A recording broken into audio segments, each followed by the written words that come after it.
Yo, welcome back to the house where we talk news, celebrities, and hot topics. Y'all, I'm excited because I want to go ahead and talk last night's episode of The Real Housewives of Atlanta, season Sweet 16. Y'all, last night's episode was my favorite episode. Last night was my favorite scene. Last night was my favorite fight, my favorite feud, Kelli Ferrell versus Brit Eady, and my favorite moment was Miss Brit Eady just standing there looking fabulous in that skimpy dress, okay, with the mesh and see-through of it all. Okay, the makeup was on 10, that cute ass diamond necklace. Okay, and the bob was bobbing. What's wrong with the bob? Nothing on that night. Nothing was wrong with that bob. And when she shook that bob and said, "Nobody wants to be you, little hobbit," I lost it. I lost it. Give my girl her tens. Give my girl her tens.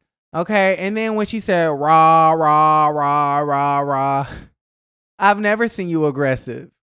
Child, sis did what needed to be done. Because honestly, Kelli, you was asking for it. And you was asking for it all the way back in Grenada. When you decided that you wanted to piggyback off of your new best friend, Miss Shamia Morton, piggyback off of her issues with Brit regarding that donation. And how can you really judge and criticize a donation when it's supposed to be voluntary from the bottom of your heart? Okay. But Shamia didn't like the fact that Miss Brit Eady, donated, what was it, $250 and 3 toilet paper tissue rolls, right? And so she wanted to bring it up in front of the whole entire group at a dinner, being passive aggressive and whatnot. And y'all say that Miss Brit Eady uses passive aggressive too much, but are they not being passive aggressive?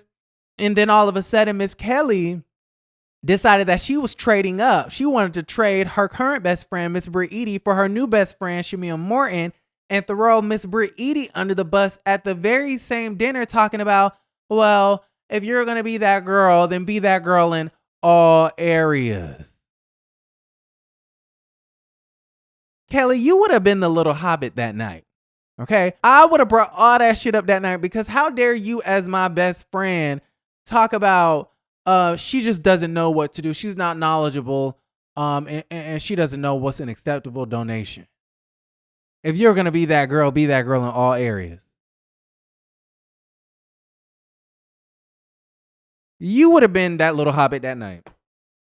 Fast forward to, you offered me your hairstylist, your makeup stylist, your wardrobe stylist, Paris, and then all of a sudden you want to renege on the situation. You wanted to wear matchy outfits in Nashville, and you wanted to match at this place, and you wanted to match my fly, and you wanted a sidekick, and then all of a sudden you don't want me using your shit no more. So you're damn Skippy, I'm not gonna call you when you have your final court date. You're damn Skippy. Absolutely not, because you're moving weird. You're moving weird and you're being thirsty, and you thought you found the best friend in Shamia, which I'm happy that you're making new friends. But at the end of the day, not at my expense, babe. Not at my expense. And so you got what was coming to you. Okay. And so you had that situation in Grenada, and then you have the situation with the Glam Squad, and then you have the situation at Phaedra's event where Kelli is upset with Brit because Brit didn't call her on her final court date, right? Brit is mad because Kelli being fake, and then you have this whole big blow up at the Ivy showroom at Phaedra's and Dylan's showcase, and all hell breaks loose, okay? You got Kelli bringing up the fact, well, I don't know if they're facts, but you got Kelli insinuating that it was Brit who paid the Marcus dude, who we just found out today is on the sex offender registry list. Child, a whole mess. Allegedly. Okay, we're gonna have to do a whole nother video on that. But listen, Kelli is sitting up here insinuating that it was Brit who paid him to, go up to Angela at Williams-Sonoma and say, "Hey, I need to talk to you about your cheating husband." So you're insinuating that I paid a random man to expose Charles and Angela. You are calling my husband a pill popper, and I will bet my bottom dollar that she also called Miss Brit Eady a pill popper. And you want to know why I feel like she called Miss Brit Eady a pill popper? Because Phaedra sat up there in that confessional and said, well, she never offered me any pills except for Advil PM. I never got the Michael Jackson special. So that lets me know that you was also calling her a pill popper, allegedly, and it got cut out. Okay.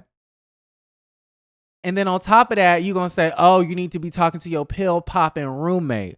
Okay, so you're saying I paid this man.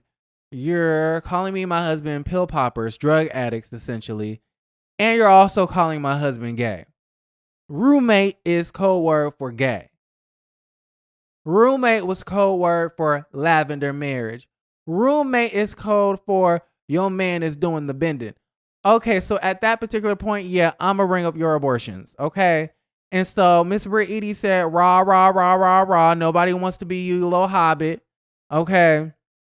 And then Kelli was somewhere doing whatever she was like. Kelli kept walking in and she kept walking out. Kelli didn't know what she wanted to do. She kept walking in and she kept walking out. She kept walking in and she kept walking out. But after she said the whole pill popping thing, she walked right back out. And Kelli said, yeah, the stylist says you look a mess anyway, so keep it up. But keep it on cute. Okay, keep it cute.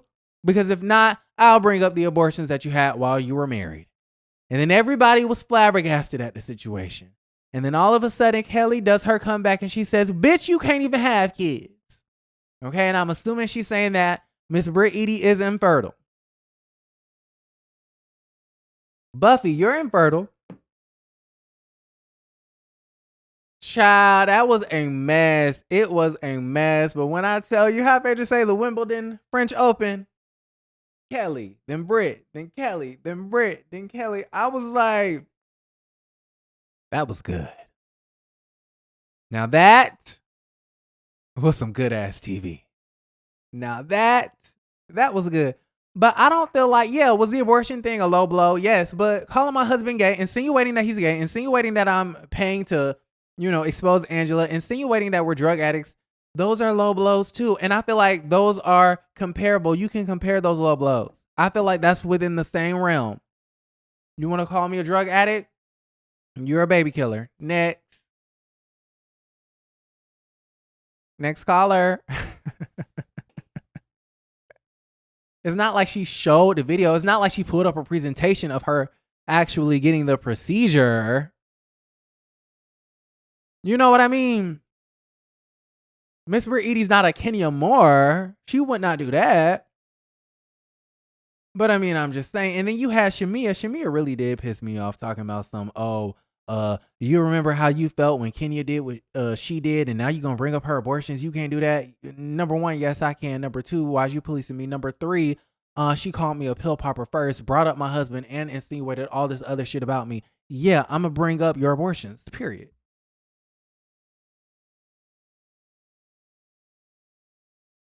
Is it low? Yeah, but don't play with me. Kelli just been moving real weird. She been moving real weird, doing anything and everything she can to get a second season, all while during taping talking about I don't want to do this anymore. I don't want to do this anymore. I want to be with my real friends. And then did y'all catch how she was speaking to Phaedra? Phaedra was like, oh, what she say? Phaedra was like, she was trying to calm Kelli down because Kelli was like, what was Kelli? She was like, oh, you can't even have kids, bitch. And then Phaedra was like, I am a Reiki healer. So she was trying to, have some peace and harmony over the situation. And Kelli goes, there ain't enough Reiki in here. And then Phaedra goes, well, let's use our inside voices. And she goes, ain't no inside voice. And I'm like, Kelli.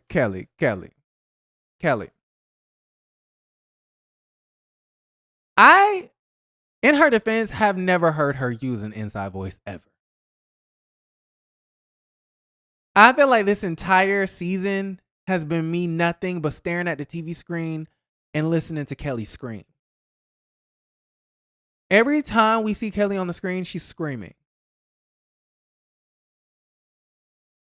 Kelli, for your second season, if you get a second season, which I'm sure you will get a second season because you did everything to try to secure a second season, even throwing your best friend under the bus, can you please practice a normal tone of voice?